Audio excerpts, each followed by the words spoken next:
first and foremost, thank you so much for attending this session. I can see most of the seats are filled up. Okay, so before beginning, I would like to ask, if I switch to Bangla, does anyone have any issues? No, sir. Okay, so that's how we can connect better. আমি আসলে একদম শুরুতেই কিছু introduction দিব আসলে artificial intelligence, machine learning এবং data science এগুলো আসলে অ্যাকচুয়ালি কী এবং কিভাবে আমরা এই রিলেটেড কাজগুলো স্টার্ট করতে পারি। তো আমরা যদি আমাদের ফার্স্ট স্লাইডটা একটু দেখি,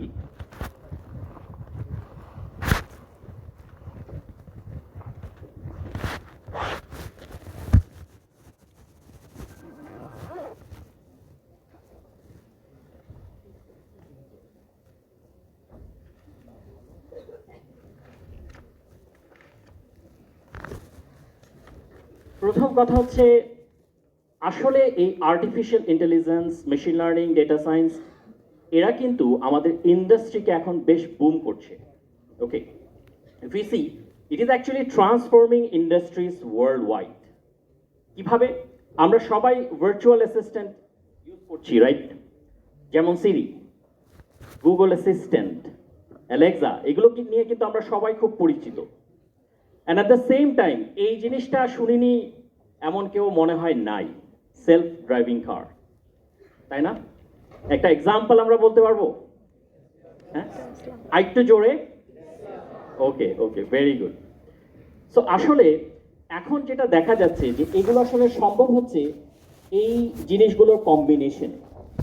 for example, why they are important, আমরা যদি একটু খেয়াল করি, আমরা এখানে অটোনোমাস ভেহিকেলস দেখতে পাচ্ছি, এআই যেটাকে কি করছে, বুম করছে। এবং জিনিসটা হচ্ছে যে একটা ভেহিকেল অটোমেটিক্যালি কাজ করে দিচ্ছে উইদাউট হিউম্যান। ওকে, এবং আমরা যদি ইভেন এখানে মেশিন লার্নিংয়ের ইম্পর্টেন্সটা দেখি, ও কিন্তু medical, even along with the doctors nowadays machine learning are helping, তারা কিন্তু অনেক ডেডলি ডিজিজের কি করে, আর্লি প্রেডিকশন করে দেয়। ফর এক্সাম্পল ক্যান্সার ডিজিজ তারা কিন্তু আর্লি প্রেডিক্ট করতে পারে। হ্যাঁ, আর্লি প্রেডিকশনের পরে তারপর হয়তো আমরা ডক্টরের অ্যাসিস্ট্যান্স দিব, কিন্তু এখানে কিন্তু আমাদের একটা অ্যাসিস্ট হচ্ছে। ওকে, ফাইনালি আমরা কিন্তু এই ডেটা সায়েন্সের থ্রুতে একটা ডেটার আউটকাম কেমন হবে, ডেটার প্যাটার্ন কেমন হবে, ট্রেন্ডটা কীরকম, কোন ডেটার সাথে কার রিলেশন, এটা খুব ভালোভাবে বুঝতে পারি। ঠিক আছে, তো আমরা আরেকটু ডিটেলসে যাই যে আচ্ছা বুঝলাম যে অটোনোমাস ভেহিকেলে আমাকে এআই হেল্প করছে, মেডিকেল ডায়াগনোসিসে আমাকে মেশিন লার্নিং হেল্প করছে, ডেটা ড্রিভেন ডিসিশনস নিতে হলে আমার ডেটা সায়েন্স দরকার, কিন্তু একটু ডিপে যাই না? সো পরের স্লাইডটা একটু দেখি, নেক্সট স্লাইড।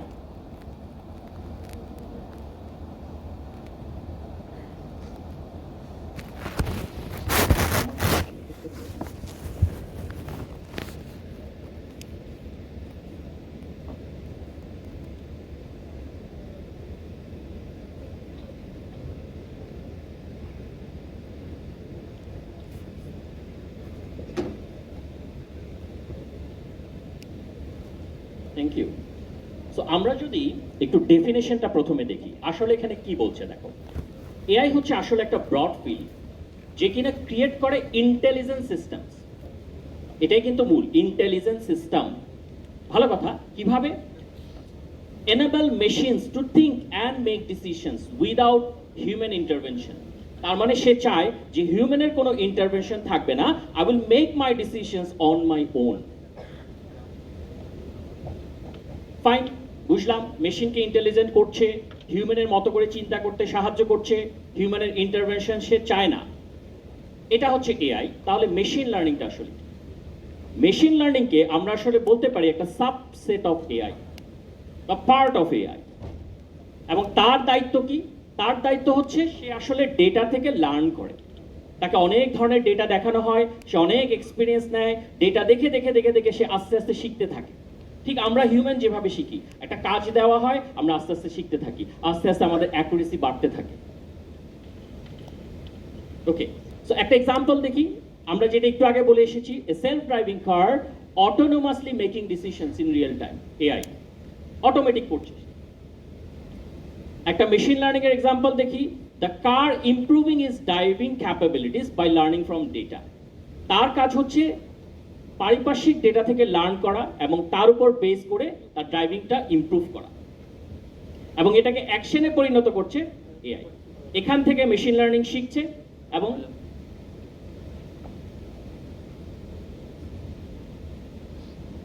এবং এবং সে শিখছে, ডেটা থেকে শিখছে এবং এআই এর মাধ্যমে অ্যাকশনে যাচ্ছে। আচ্ছা, তো আমি তো বললাম what is AI, what is machine learning. এখন ডেটা সায়েন্স জিনিসটা কি? এই ডেটা সায়েন্স জিনিসটা দেখার আগে আমি প্রথমেই একটা ছবি দেখাই।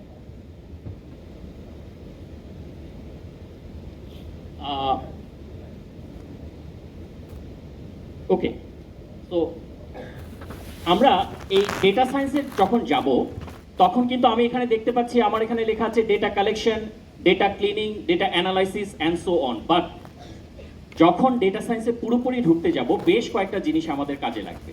কি কি?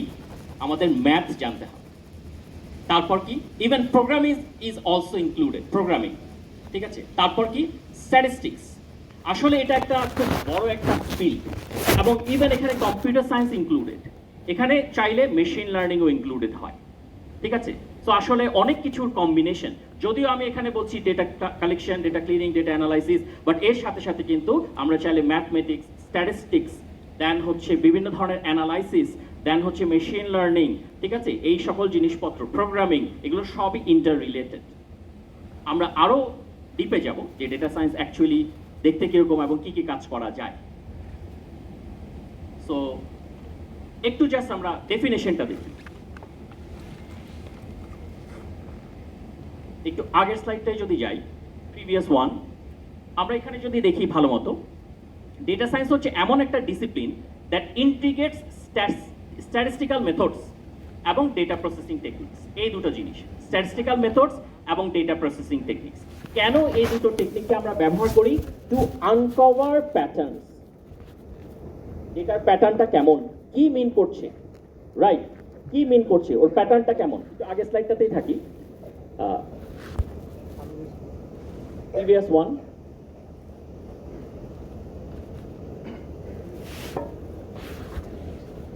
previous slide-টা আনা যাবে? হ্যাঁ, তো এখানে to uncover pattern and generate valuable insight, ট্রেন্ডটা কেমন, ডেটা ট্রেন্ডটা কেমন, কোন ডেটার সাথে কোন ডেটার রিলেশন, অ্যাকচুয়ালি ডেটা থেকে আমরা কি ইনসাইট পাচ্ছি, এই জিনিসগুলো কিন্তু এটার পার্ট। এবং আমরা দেখতে পাচ্ছি এখানে কিছু জিনিসপত্র লেখা আছে, যেমন math, statistics, programming, data, machine learning, এগুলো সবই কিন্তু ডেটা সায়েন্স ইনক্লুড। ওকে, আচ্ছা, এখন আমরা আরেকটু কিছু ডেফিনেশন টাইপ জিনিসে যাই, তারপরে আমরা কিছু রিয়েল লাইফ জিনিস দেখি। তো প্রথমেই আসি, আসলে আর্টিফিশিয়াল ইন্টেলিজেন্স বলতে আমরা কি বোঝাচ্ছি। একটা সংজ্ঞা আছে, AI refers to machines that can simulate human intelligence by learning, reasoning and problem solving. আমরা যদি এটাকে আরেকটু সহজ ভাষায় বলি, এআই আসলে চাচ্ছে এমন কিছু মেশিনস তৈরি করতে যারা কিনা হিউম্যানের মতো করে লার্ন করবে। এআই এর টার্গেট কি? এমন কিছু মেশিনস তৈরি করতে, এমন কিছু সিস্টেম তৈরি করতে যারা কিনা হিউম্যানের মতো করে লার্ন করবে, এবং based on that learning they will solve different types of problems. ঠিক আছে, তার মানে আমরা যে কাজটা করতে পারি এই কাজটাই মেশিনকে দিয়ে করানো যায় কিনা সেটাই তার মূল চেষ্টা। আচ্ছা, এখানে আরো কিছু জিনিসপত্র আছে,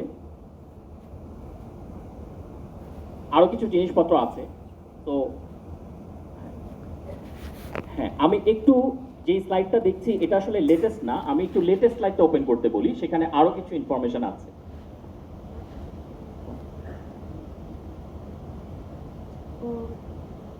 Please change the slide.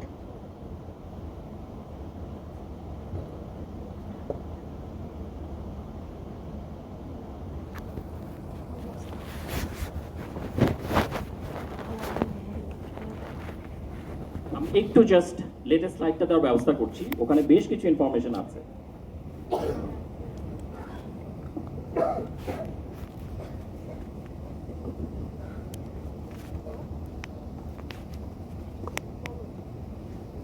আচ্ছা, এটা দিয়ে কন্টিনিউ করি যেহেতু একটু ইস্যু আছে, এটা দিয়ে কন্টিনিউ করি।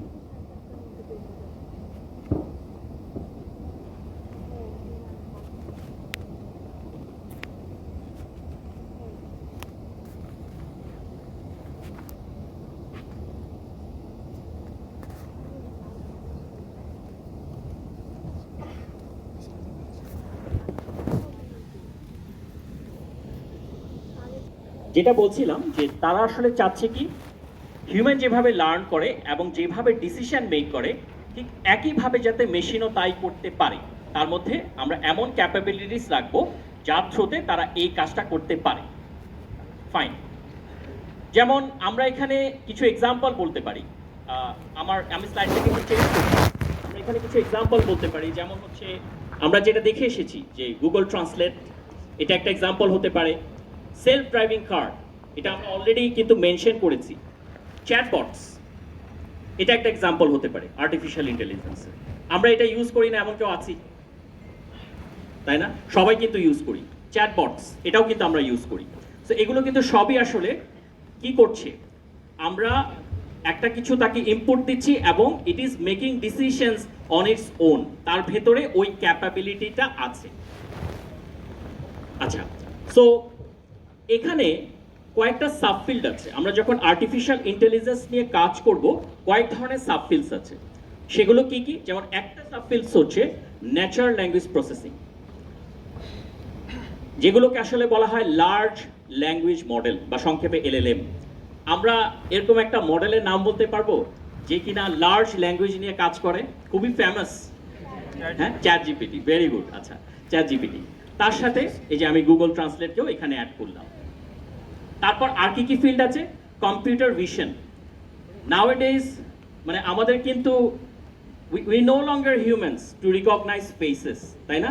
মেশিনস কিন্তু অটোমেটিক্যালি সে কি করে, ফেসগুলো ডিটেক্ট করে দেয়, অটোমেটিক্যালি ট্যাগ করে দেয়, রাইট? সো এই ধরনের ফেশিয়াল রিকগনিশন, অবজেক্ট ডিটেকশন, সেটা কিরকম? ধরো আমি সেখানে মানুষ ডিটেক্ট করতে পারি, কার ডিটেক্ট করতে পারি, রাইট, রোড ডিটেক্ট করতে পারি। সো এই ধরনের অটোমেটিক ডিটেকশনে কিন্তু কম্পিউটার ভিশনের কাজ আছে। এবং লার্জ এলএলএম মডেলে এই এনএলপিটা হচ্ছে আমাদের ফিল্ড। এরপর হচ্ছে মেডিকেল ডায়াগনোসিস সিস্টেম, যেখানে কিনা আসলে আর্টিফিশিয়াল ইন্টেলিজেন্স কি করে, বিভিন্ন ধরনের কমপ্লেক্স প্রবলেম সলভ করে। সে আসলে ডেটার প্যাটার্নটা দেখে যে একটা মেডিকেল সিস্টেম, একটা মেডিকেল ডিজিজ আমি ডায়াগনোসিস করব, তার প্যাটার্নটা কিরকম, তার অ্যাক্টিভিটি কিরকম, এর উপর বেস করে কিন্তু সে এই সিস্টেমগুলোকে ইমপ্লিমেন্ট করে এবং ডায়াগনোসিসে হেল্প করে অ্যালং উইথ দ্য ডক্টর। আমরা সবাই এই বোস্টন ডায়নামিক্সের নাম শুনেছি না? বোস্টন ডায়নামিক্স, ওদের রোবটসগুলোকে কি আমরা দেখেছি? হ্যাঁ, তোমাদের কি মনে হয় ওদের মধ্যে কি আর্টিফিশিয়াল ইন্টেলিজেন্স থাকার কথা নাকি না? অনেক কিছুই অটোমেটেড না? সো এগুলো হচ্ছে আসলে সাবফিল্ডস। সো অনেকে আসলে যদি এআই নিয়ে কাজ করে, কেউ এনএলপি নিয়ে কাজ করে, কেউ কম্পিউটার ভিশনের দিকে যায়, কেউ হচ্ছে এই ধরনের medical system, medical diagnosis system, cancer detection, ঠিক আছে, এই ধরনের প্রবলেমগুলোর দিকে যায়, কেউ আবার পিওর রোবোটিক্স নিয়ে কাজ করে। বাট এগুলোকে কিন্তু আমরা এআই সাবফিল্ডস বলতে পারি, ঠিক আছে? বাট আমাদেরকে একটু বুঝে শুনে আগাতে হবে যে আমরা আসলে কোন দিকে ইন্টারেস্টেড, ঠিক আছে? Where actually my interest lies. একটু পড়াশোনা করতে হবে যখন আমরা রিসার্চ শুরু করব বা থিসিস শুরু করব, যে এগুলোর ভেতরে কি কাজ হয়, এখানে কি রকম কাজ হচ্ছে, এখানে কি রকম কাজ হচ্ছে। আমরা অনেক সময় দেখি যে আমরা একটু ভেতরে ডিপ ডাইভ না করেই আমরা চুজ করার চেষ্টা করি। ওকে, আচ্ছা, এখানে আমার নতুন স্লাইডটাতে অনেক ইনফরমেশন ছিল, বাট আমি এখান থেকেই বলি। তো আসলে এআই কি করছে, অফেন টাইমস কিন্তু সে যেটা চেষ্টা করে হচ্ছে মেশিন লার্নিং ইউজ করার চেষ্টা করে to learn and make decisions. Machine learning এর থ্রুতে সে লার্ন করার চেষ্টা করে এবং ওই অনুযায়ী ডিসিশন দেওয়ার চেষ্টা করে। বাট কিছু কিছু ক্ষেত্রে আমরা যেমন সিম্বলিক এআই এর কথা যদি বলি, তারা আসলে ডেটা থেকে লার্ন না করে তারা অনেক সময় লার্ন করে হচ্ছে রুলস থেকে, ঠিক আছে, বিভিন্ন ধরনের রুলস আমরা দিয়ে দিই, সেগুলো থেকে লার্ন করার চেষ্টা করে। বাট তারপরও আমরা এখানে যেটা বলতে পারি যে অফেন টাইমস কিন্তু সে মেশিন লার্নিংকেই ব্যবহার করে থাকে। আচ্ছা, এখন আমরা যদি মেশিন লার্নিং নিয়ে কেউ কাজ করতে চাই, আমার এই স্লাইডটা মূলত ফোকাসড অন মেশিন লার্নিং। আমি কিছু সংজ্ঞা দিলাম, বাট কেউ যদি মেশিন লার্নিং নিয়ে কাজ করতে চায়, প্রথমে তাকে আগে জানতে হবে আসলে সে করে কি। সো প্রথম কথা হচ্ছে তার টার্গেট হচ্ছে machine learning refers to algorithm. খেয়াল করি, algorithms that learn patterns from data without explicit programming. তার কাজ হচ্ছে ডেটা থেকে লার্ন করা, কোনো ধরনের এক্সপ্লিসিট প্রোগ্রামিং। এখন প্রশ্ন আসতে পারে যে এক্সপ্লিসিট প্রোগ্রামিং বলতে আপনি আসলে কি বলছেন? আমরা যদি এখানে একটু খেয়াল করি, explicit programming means manually defining every rule or decision. আমরা যদি মেশিনকে লার্ন করাই সেক্ষেত্রে কিন্তু each and every rule we don't have to put, আমাদেরকে বলে দিতে হয় না এইটা এভাবে করো ওইটা ওভাবে করো। মেশিন প্রথম নিজে থেকেই কিছু জিনিসপত্র অবজার্ভ করে, প্যাটার্ন দেখে এবং লার্ন করে। তাকে প্রত্যেকটা রুল ইফ এলস এভাবে করে ধরে ধরে বলে দেওয়ার প্রয়োজন নাই। এই জন্যই বলছি machine learning avoids this allowing, এই যে every rule or decision making process, এটাকে সে পছন্দ করে না। সে কি করে? Avoids this by allowing the algorithm to learn. সে বলে আমার অ্যালগোরিদম আছে, আমি লার্ন করে নিব এবং I will adjust my behaviour based on patterns found. ডেটার প্যাটার্ন দেখে আমি শিখব যে কি হচ্ছে এবং ওই অনুযায়ী পরবর্তীতে আমি ডিসিশন নিই। ঠিক আছে, হিউম্যান ইন্টারভেনশন আমার অতটা দরকার নাই। ফাইন, তো আমরা একটা সিম্পল টার্মসে বলতে পারি machine learning is to teach machine computers or machines to learn patterns from data and make decisions on their own. তারা নিজেরা নিজেদের ডিসিশন নিতে পছন্দ করে, তারা বলে প্রথমে আমরা শিখবো তারপর ডিসিশন নিই, and it will make our task easier. আমাদেরকে বলে দিতে হচ্ছে না। ফাইন, এখন আসি কিছু এক্সাম্পলস, যেমন অনলাইন শপিং। ঠিক আছে, আমরা দেখি যে আমরা কোনো একটা পার্টিকুলার প্রোডাক্টস যদি আমরা সিলেক্ট করি, কিছুক্ষণ পর ওই রিলেটেড প্রোডাক্ট বারবার আমাদেরকে কি করে আমাদের সামনে চলে আসে, তাই না? কেন? আমি তো একবার সেখানে ক্লিক করলাম, একটা প্রোডাক্ট কিনতে চাচ্ছি, একবার ক্লিক করলাম, তারপর আবার সাজেস্ট করছে। কেন? সে জানে যে আমি এটা পছন্দ করেছি। ঠিক আছে, শিখে ফেলেছে, এখন আমাকে বারবার সেটাই দেখাবে। মুভি রেকমেন্ডেশনস, তোমরা নেটফ্লিক্সে মুভি রেকমেন্ডেশন তো দেখেইছো, তাই না? পার্টিকুলার একটা টাইপের মুভি যদি তোমরা সার্চ করো, কি হয়? বারবার সেই জিনিসই কিন্তু আমাদের সামনে আসতে থাকে। স্প্যাম ইমেল, এগুলো একটু ডিটেলসে আমি বলি। প্রথম কথা হচ্ছে স্প্যাম ইমেল, এগেইন আমি ডিটেলসে দেখাবো। স্প্যাম ইমেলও কিন্তু মেশিন লার্নিং এর একটা এক্সাম্পল। সো প্রথমে আমরা সংজ্ঞা জানলাম। এখন ধরো তুমি যদি মেশিন লার্নিং নিয়ে কাজ করতে চাও, তুমি ধরো চিন্তা করলা যে হ্যাঁ আমি এখন থেকে এটার উপর একটা বড় ধরনের রিসার্চ করব, কিন্তু আগে বুঝতে হবে যে হাউ ইট ডাজ ওয়ার্ক, তাই না? কিভাবে সে নিজে কাজ করে। সো এখানে কয়েকটা প্রসেস আছে, কয়েকটা প্রসেস।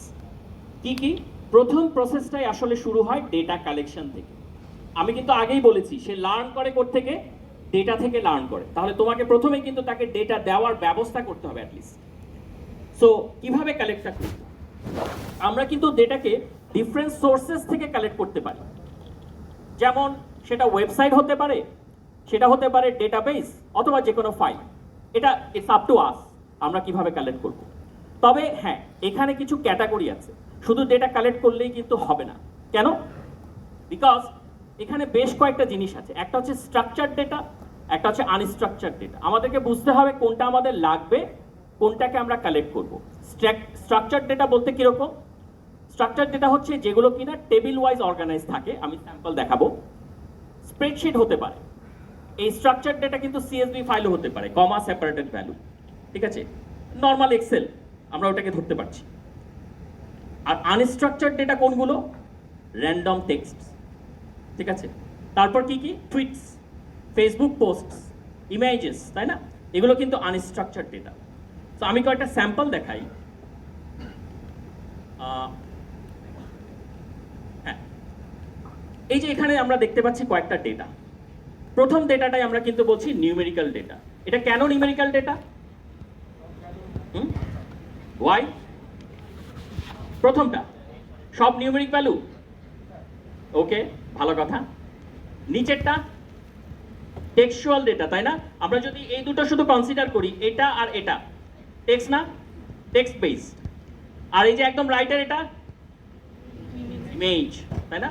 তাহলে কোন ধরনের ডেটার উপর আমি কাজ করব এটা আগে আমাকে বুঝতে হবে। আমি কি ইমেজের উপর কাজ করব, আমি কি এরকম নিউমেরিক ডেটার উপর কাজ করব, নাকি এই ধরনের ডেটার উপর কাজ করব? This is very important. এটা সম্পর্কে আমাদের ধারণা থাকা উচিত। আচ্ছা, এটা বুঝলাম। এখন তাহলে আমরা দেখলাম যে ডেটাটা দেখতে কেমন হয়। নেক্সট স্লাইডে যাওয়া যাবে? এটা নেক্সট স্লাইড কাজ করছে না। নেক্সট, হ্যাঁ। সো ডেটা আবার আমরা তো দেখলাম কি ধরনের ডেটা হচ্ছে, স্ট্রাকচার্ড আনস্ট্রাকচার্ড, এবং আমরা দেখলাম নিউমেরিক ডেটা, টেক্সট ডেটা দেখতে কেমন হয়, ঠিক আছে। আচ্ছা, আমাকে তোমরা বলতে পারবে এই যে আমি যে টেক্সট ডেটাটা দেখালাম, বা ধরো একটা ফেসবুক পোস্ট, সেটা কি স্ট্রাকচার্ড নাকি আনস্ট্রাকচার্ড? ওকে, ভেরি গুড। এখন এই যে ডেটা দেখলাম, এগুলো তো এমনি এমনি আসবে না, কালেক্ট করতে হবে। ডেটা কালেকশনের দুই ধরনের প্রসেস আছে। আচ্ছা, সংজ্ঞা বলার আগে আগে একটু জিজ্ঞেস করি, এখানে তো এটা একটা প্রসেস, এটা একটা প্রসেস, কোন প্রসেসটা বেশি কঠিন মনে হয়? এটা এটা দেখি এটা কেন কঠিন মনে হয়। প্রথম কথা হচ্ছে, এই ডেটাটা হচ্ছে data collected directly from the source for a specific purpose. তার মানে হচ্ছে তুমি নিজে থেকে কষ্ট করে এই ডেটাটা কালেক্ট করবে, ঠিক আছে। এটা এমন হতে পারে যে তুমি কোনো একটা রিসার্চ করবে, ওই রিসার্চটা হচ্ছে এরকম যে এগ্রিকালচার বেসড, তোমাকে ওই জায়গায় যেতে হলো, ওখানে গিয়ে তুমি কিছু একদম সিম্পল একটা কথাই বলি, পটেটো ডিজিজ ক্লাসিফাই করবে। তোমার ওখানে ফার্মারদের কাছে গিয়ে পটেটোর ছবি তুলে নিয়ে আসতে হতে পারে, ঠিক আছে। এটা কিন্তু একটা কি কষ্টসাধ্য প্রসেস।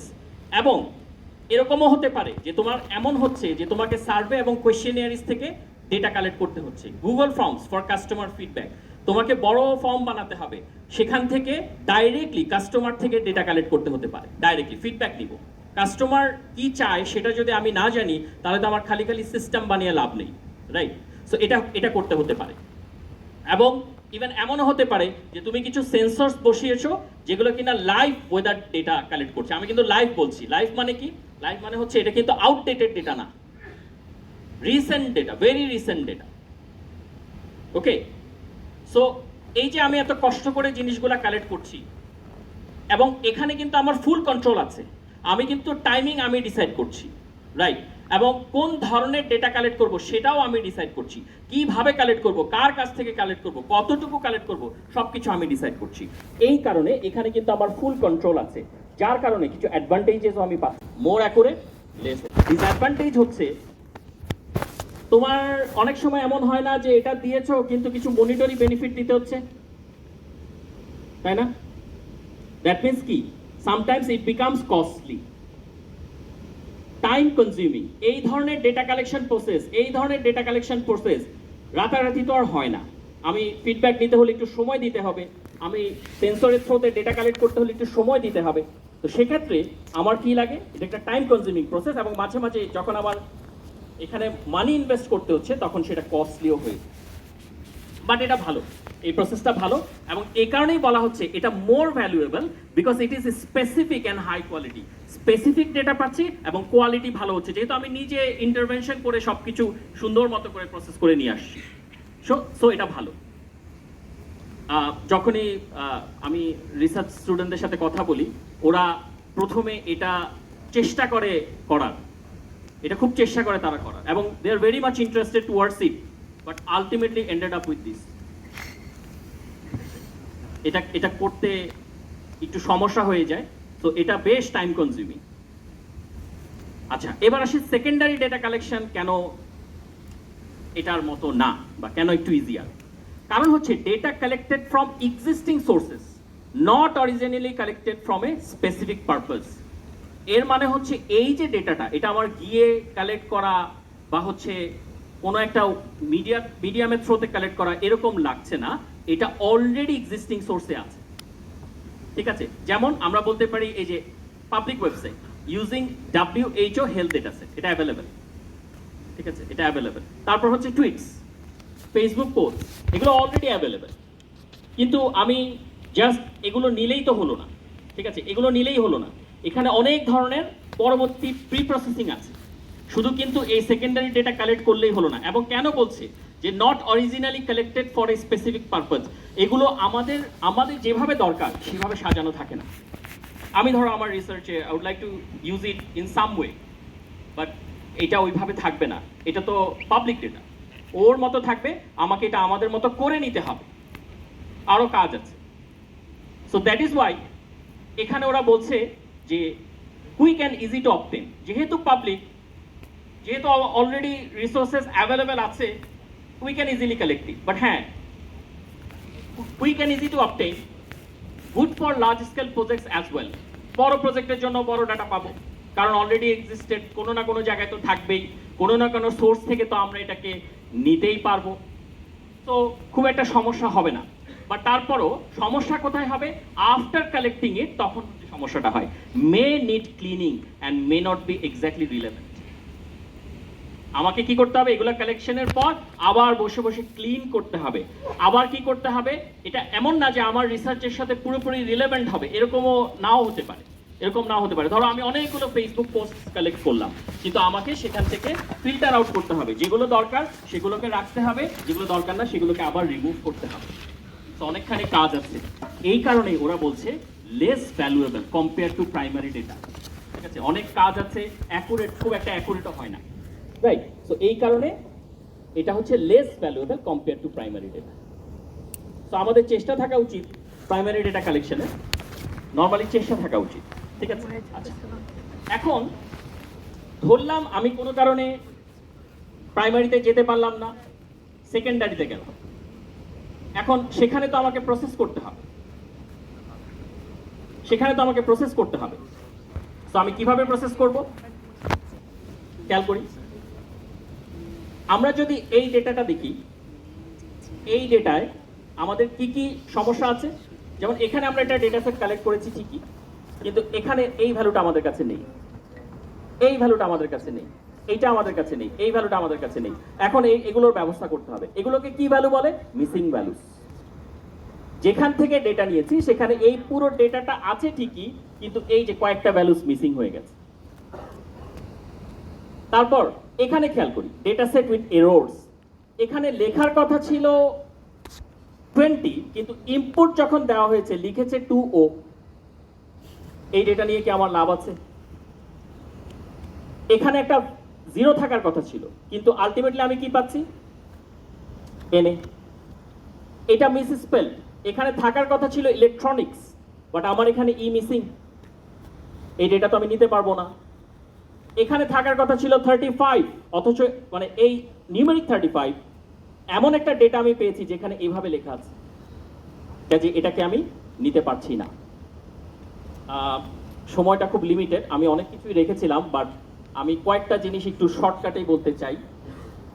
আমি এগুলো সবগুলোই এক্সপ্লেন করার চিন্তা করেছিলাম, বাট মনে হয় না আমরা অতটা সময় পাবো। আমি জাস্ট একটু বলি, মেশিন লার্নিংয়ে আমরা দেখলাম কিভাবে ডেটা কালেক্ট করতে হয়, ডেটার চেহারা, এবং কি দেখলাম যে 2 ধরনের প্রসেস আছে, এবং দেখলাম যে ডেটাতে সমস্যা থাকলে কিভাবে সেটাকে প্রসেস করতে হয়। মেশিন লার্নিং এর কিছু ফেমাস অ্যালগরিদমস আছে, এই 3টা অ্যালগরিদমস আমরা যদি রিসার্চ করি আমাদের কাজে লাগবে। কি কি? একটা হচ্ছে সুপারভাইজ লার্নিং, একটা হচ্ছে আনসুপারভাইজ লার্নিং, একটা হচ্ছে রিইনফোর্সমেন্ট লার্নিং। সো আমি যেহেতু সময় কম, শুধুমাত্র সুপারভাইজ লার্নিংটাই তোমাদেরকে একটু দেখাই যে এটা অ্যাকচুয়ালি কিভাবে কাজ করে।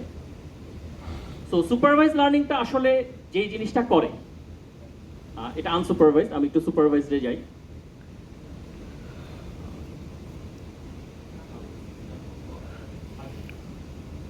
আগের স্লাইডগুলোতে যাই, আরো আগে, এখানে right. So normally supervise machine learning বলতে আসলে আমরা যেটা বুঝি, সুপারভাইজ মেশিন লার্নিং এ যেটা হয়, এটা এমন এক ধরনের মেশিন লার্নিং যেটা কিনা লেবেল ডেটা থেকে লার্ন করে, লেবেল ডেটা। এখন লেবেল ডেটা বলতে কিরকম, এটা অনেকটা এইরকম। সুপারভাইজ কেন বলা হচ্ছে, এই মেশিন লার্নিংটাকে সুপারভাইজ কেন বলা হচ্ছে, আনসুপারভাইজডও আছে আর রিইনফোর্সমেন্টও আছে, 3 ধরনের আমরা দেখেছি। বাট এটাকে সুপারভাইজ কেন বলা হচ্ছে, এর কারণ হচ্ছে আমরা এটাকে চিন্তা করতে পারি, আমি একজন সুপারভাইজার, আমি কাউকে শিখাচ্ছি। ঠিক আছে, ব্যাপারটা কিরকম, ধরো আমার কাছে এরকম একটা ডেটা সেট আছে, এরকম একটা ডেটা সেট। তো আমি আমার মডেলকে বললাম, দেখো এইগুলো হচ্ছে আমার ফিচার্স এবং এটা হচ্ছে আমার লেবেল। হ্যাঁ, supervise always label data use করে। সো আমি আমার প্রোগ্রামকে বলছি বা আমার মডেলকে বলছি, দেখো পজিশন যদি ডেভেলপার হয়, এক্সপিরিয়েন্স যদি 0 হয়, তার যদি 1 বছর স্কিল থাকে, সে যদি ইউএসএ তে থাকে এবং সিটি যদি নিউ ইয়র্ক হয়, তার স্যালারি হওয়া উচিত এটা। এবং আরেকটু শিখো, আরেকটু শিখাই, এটা তো একবার শিখালাম, আরেকটু তোমাকে শিখাই। যদি ডেভেলপার হয়, পজিশন যদি ডেভেলপার হয়, এক্সপিরিয়েন্স যদি 5 বছর হয়, স্কিল যদি কি হয়, এটা হয় কান্ট্রি এটা এটা, তাহলে তার স্যালারি হবে এটা। এভাবে আমি তাকে ধরে ধরে দেখাবো যে দেখো এই জিনিস থাকলে স্যালারি হবে এটা, এইটা থাকলে স্যালারি হবে এটা। আমি শিখাচ্ছি, ট্রেন করছি আমার মডেলকে উইথ দিস ডেটা। যখন ট্রেনিং ডান, তখন আমি তাকে টেস্টিং করব। আচ্ছা তোমাকে তো এতক্ষণ ধরে শেখালাম, দেখি তুমি কি শিখেছো, তুমি বলো দেখি। যদি ডেভেলপার হয়, তার এক্সপিরিয়েন্স যদি 12 বছর হয়, তার স্কিল যদি 2 বছর হয়, কান্ট্রি ধরলাম ইউএসএ, সিটি ধরলাম নিউ ইয়র্ক, তুমি বলো দেখি তার স্যালারি কত হবে? তাই না? সে বলবে কোথা থেকে? কোত্থেকে বলবে? হ্যাঁ, এই যে সে শিখলো না এতক্ষণ ধরে, তাহলে সে শিখে জিনিসটাকে এখন নিজে নিজে করার চেষ্টা করছে, ঠিক আছে, অন ইটস ওন। এটাকেই আমরা বলছি supervised machine learning.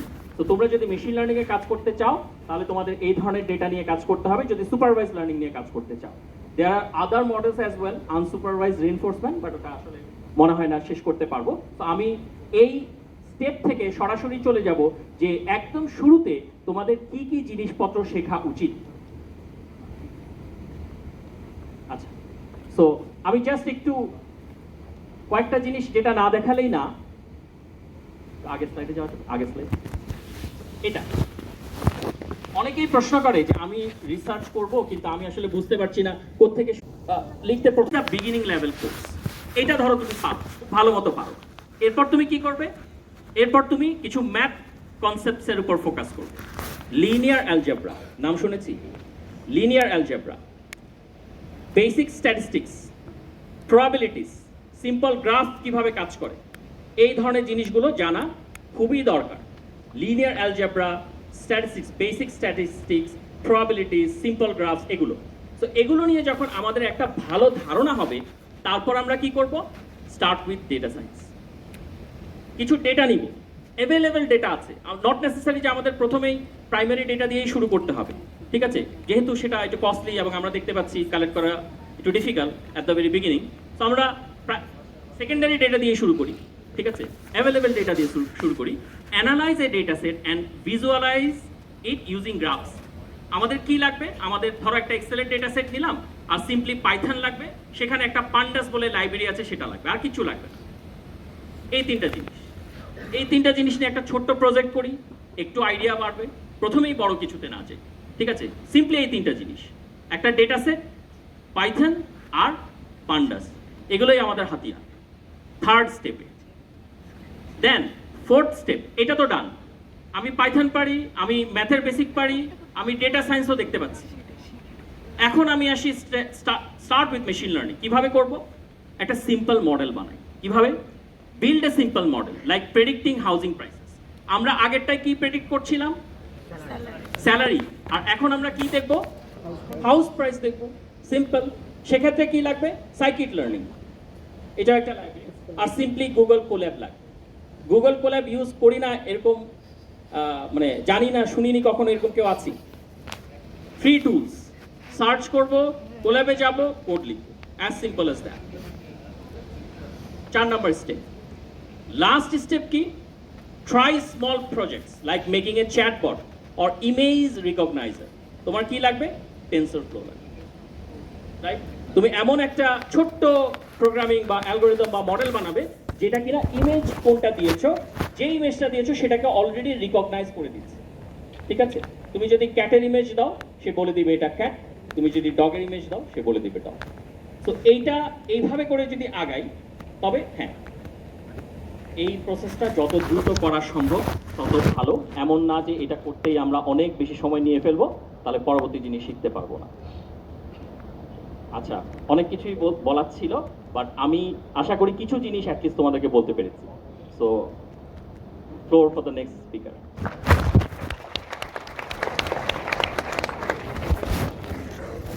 Thank you so much, sir, for this insightful session. Now we'll open the floor. Innovate করতে পারছি কি? ইনোভেশনটা ইজ ভেরি ইম্পর্টেন্ট। সো হয়তো আমি আমার মধ্যে যদি কোয়ালিটি থাকে এবং নলেজ থাকে, হয়তো আজকে ইনোভেট করতে পারবো না, কিন্তু নেক্সট দিনগুলোতে আমি এমন কিছু হয়তো ইনোভেট করেও ফেলতে পারি, যে ক্ষেত্রে মানে the world will know me, right? So আমি যেটা সাজেস্ট করবো, এখন চিন্তা হতে পারে যে আরেকজন তো করেই ফেলবে, তাহলে আমার আর শিখে লাভ। যেমন আমি অনেক সময় ক্লাসে এই ধরনের কোয়েশ্চেন পাই যে অলরেডি সব কিছু তো ইমপ্লিমেন্টেড আছে, তা আমি শিখবো কেন? তুমি এই কারণে শিখবে, তুমি পরবর্তী নেক্সট লেভেলে গিয়ে ইমপ্লিমেন্ট করবে। তুমি পরবর্তী যেটা নাই সেটা তুমি বানাবে। এটা একদিনে হবে না, এটা তুমি বুঝবে। Throughout the learning process you will learn, you will innovate, and that's how it will work.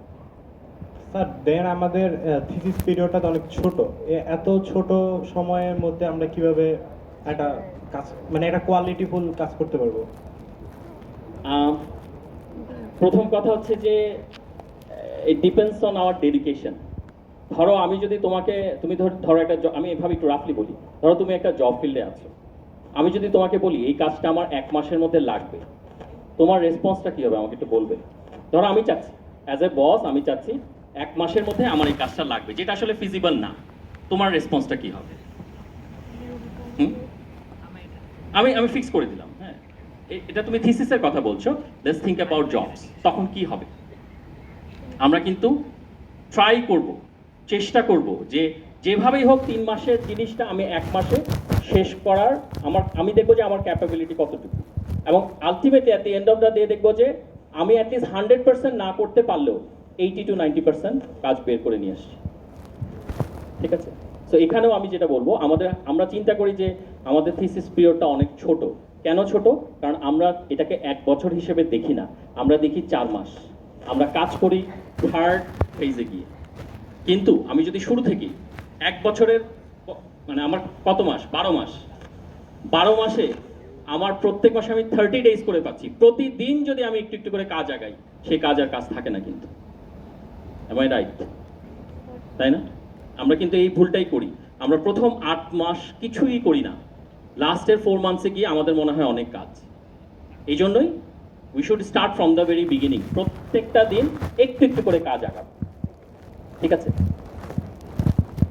Hello sir, আপনি ওই যে এআই কে ট্রেন করার জন্য কিছু পদক্ষেপ বলছিলেন, যেখানে হচ্ছে প্রথমে ডাটা কালেকশন, তারপর ডাটা মেশিন লার্নিং এর দিকে আমি ফোকাস করেছি। এই ক্ষেত্রে আমরা বলতে চাচ্ছি যে ডাটা কালেকশন এটা মোটামুটি পর্যায়ে যেটা আমাদের নর্মাল কম্পিউটার সায়েন্স যেটা শিখে সেটা থেকে আমরা করতে পারি এবং ডাটাকে স্ট্রাকচার ওইটা সাজাতেও পারি। বাট ডাটাকে যে প্রসেস করবে এবং তারপরে সে যখন একটা আউটপুটের জন্য যে একটা স্ট্রাকচার ওইতে তৈরি করবে, এইটার কোনো রকম ধারণা তেমন একটা দেওয়া হয় না, বা আপনি একটু আগে দেননি। এই জন্য একটু যদি মানে ডেটাটাকে কিভাবে প্রসেস করব, হ্যাঁ, মানে এই যে মেশিনকে যাকে আমি লার্ন করাচ্ছি সে জিনিসটাকে কিভাবে শিখছে এবং সে শেখার পরে সেই ডাটাটাকে প্রসেস করে যে একটা আউটপুট দেবে, এই মাঝখানের একটা ধাপটা আমি ইনপুট দিচ্ছি, ও ভিতরে একটা প্রসেস করছে, তারপর যে আউটপুট মানে ইন্টারনালি মডেলে কি হচ্ছে, হ্যাঁ এটা আসলে মানে খুব শর্টে বলা is very difficult to be honest. হ্যাঁ মানে অনেকে আমাকে প্রশ্ন করে যে ইন্টারনালে এমন কি আছে যার থ্রুতে সে লার্ন করতে পারছে, যার থ্রুতে সে হচ্ছে একটা স্মার্ট আউটপুট দিচ্ছে।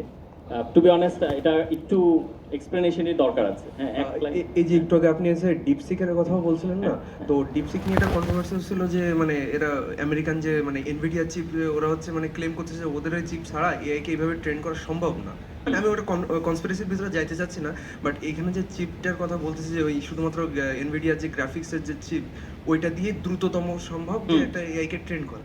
বাট এইখানে এর ভিতরটা যে একটা প্রসেসরের যে সিস্টেম, তারপরে যেমন দেখেছি যে প্রসেসরের ভিতরে ইন্টেলের আর এএমডি এরাই দুজন শুধুমাত্র মার্কেটে প্রসেসর ছাড়ে, আর স্ন্যাপড্রাগন ফোনের জন্যই করে। এর কিছু কিছু এমন টেকনোলজি যেগুলো শুধুমাত্র একটা প্রায় মনোপলি বিজনেসের মতো, যে এক দুই তিনটা কোম্পানি তৈরি করতে পারে।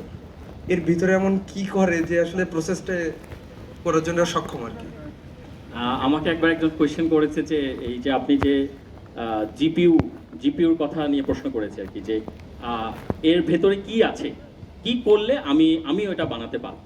না না, আমি ওইটা চাচ্ছি না যে কি করলে আমি জিপিইউ বানাতে পারবো, আমি জানতে চাচ্ছি যে ওই জিপিইউটাকে ব্যবহার করে যে ডাটাকে ট্রেন করতেছি, মাঝখানে ওই ট্রেনের পরে যে প্রসেস করে আউটপুটটা দিচ্ছি আমি ওইটা সেটাই আমি বললাম। মানে এইখানে ভেতরে যে প্রসেসগুলো আছে, যে লেয়ার, ঠিক আছে, এই জিনিসগুলো আসলে আমার মনে হয় আমি যদি একটু দেখাতে পারতাম তখন আমি ভালোভাবে কনভে করতে পারতাম। কিন্তু এক লাইনে বললে, যেমন আমাকে একজন বললো এক্সপ্লেনেবল এআই, এখন এই জিনিসগুলো আমি জানি না, হয়তো রবিউল স্যার বা মোইন স্যার এগুলোকে অ্যাড্রেস করতে পারবেন, কিন্তু 1 লাইন বা 2 লাইনে এটা বলা একটু ডিফিকাল্ট আসলে, কীভাবে কাজ করছে ভেতরের জিনিসগুলো একটু আমার কাছে, তুমি তাহলে আমার সাথে দেখা করো, আমি সেই হিসেবে তোমাকে একটু এক্সপ্লেন করার চেষ্টা করবো। ঠিক আছে?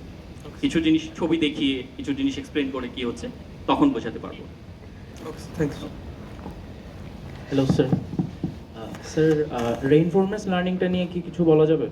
রিইনফোর্সমেন্ট লার্নিং হচ্ছে এটা একটা রিওয়ার্ড বেসড লার্নিং এর মতো। আমি যেহেতু সময় শেষ, আমি ছোট্ট করে একটু বলি। এটা অনেকটা এরকম, ধরো আমি একটা গাড়ি, একটা স্টপ সাইন আছে, আমার উচিত ছিল কি স্টপ সাইনটা দেখে থেমে যাওয়া। আমি কিন্তু একটা গাড়ি, স্টপ সাইন দেখে থেমে যাওয়া, আমি থামলাম না। ওকে, ধরে নিলাম আমি থামলাম না। সো এক্ষেত্রে রিইনফোর্সমেন্ট লার্নিংটাকে এমনভাবে ডিজাইন করা হয়েছে যেটা একটা গোল বেসড লার্নিং। আমি যদি স্টপ সাইন দেখে থেমে যাই, আমাকে একটা রিওয়ার্ড দেওয়া হবে। আর আমি যদি স্টপ সাইন দেখে না থামি, আমাকে কি করা হবে, পেনাল্টি দেওয়া হবে। সো এটাকে আমরা এভাবে চিন্তা করতে পারি, ধরো এটা একটা স্টপ সাইন, আমি একটা গাড়ি, আমি আস্তে আস্তে আসলাম, এটাকে মানলাম না, সেক্ষেত্রে আমি কি পাবো, পেনাল্টি নাকি রিওয়ার্ড? পেনাল্টিটা কিভাবে পেতে পারি? হতে পারে এমন যে আমার থেকে 10 পয়েন্ট কেটে নিল। এখন তোমরা প্রশ্ন করতে পারো এই 10 পয়েন্ট কাটবে কিভাবে? এটা ইন্টারনাল মেকানিজম। কিভাবে কাটবে, that's a different story, but আমার থেকে 10 পয়েন্ট কাটবে। এই যে আমার থেকে 10 পয়েন্ট কাটলো, অ্যাজ এ কাট 10 পয়েন্ট যে কাটলো, এটা আমি বুঝতে পারবো এবং আমি নেক্সট টাইম কি চেষ্টা করব, ইমপ্রুভ করা, যাতে এই ধরনের সমস্যা না হয়। পরের বার আমি কি করব, স্টপ সাইন দেখলাম, আমার মাথায় থাকবে আমার তো গতবার 10 পয়েন্ট কেটে নিয়েছিল, মারাত্মক ব্যাপার, তাহলে আমি এখন কি করব, আমি স্টপ করব। এই যে আমি স্টপ করলাম, এখন আমাকে কি দিবে, রিওয়ার্ড। 10 পয়েন্ট যেটা কেটে দিল, 10 পয়েন্ট প্লাস হয়ে যাবে। এইভাবে করে জিনিসটা আগাবে। আমি যখন দেখলাম হ্যাঁ আমি তো 10 পয়েন্টস পাচ্ছি, তার মানে কি আমার সব সময় স্টপ সাইন দেখলে থামাই উচিত ছিল, আমি এখন থেকে তাই করি। ওকে, শর্টে রিইনফোর্সমেন্ট না, সরি অনেক। Thank you so much, sir, for this insightful session and addressing the questions. So we'll move on to our next speaker.